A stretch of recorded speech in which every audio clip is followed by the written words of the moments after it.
હું દીપાલી ઠક્કર આજના વિડીયોમાં ચશ્મા બનવાનું શરૂ થયું તેના વિશે જણાવું છું। પહેલાંના સમયમાં ચશ્મા હતા જ નહીં। એ સમયે પર્યાવરણે એને લોકજીવન એટલું સહેલું હતું કે બહુ ઓછા લોકોને આંખે ઝાંખપ આવતી હતી। પણ પછીના જીવનમાં રહેણીકરણી અને પર્યાવરણ બદલાતું ગયું એમ ચશ્મા જેવી વસ્તુની જરૂર ઉદ્ભવી।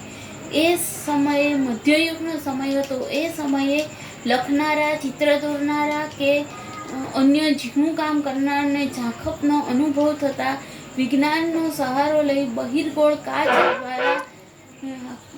કાચ હાથમાં રાખી વાંચન કરતા।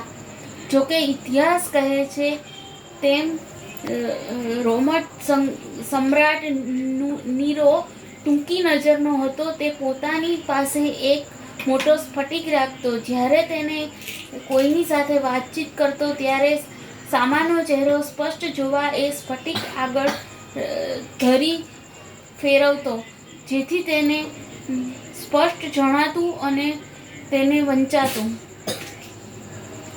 જો કે ચશ્માના કાચ બનાવવાની શરૂઆત ક્યાંથી થઈ તે કહેવું મુશ્કેલ છે, પણ ઈસવીસન 13મી સદીમાં વેનિસમાં ચશ્માના કાચનો ઉદ્ભવ થયાનું જણાય છે।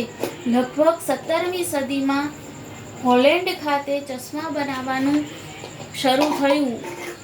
આપણા દેશમાં 20મી સદીની શરૂઆતમાં ચશ્માનો ઉપયોગ થયો, પણ ત્યારે કાચ મોટા હતા તેથી તેને નાક પર વજન લાગતું હતું।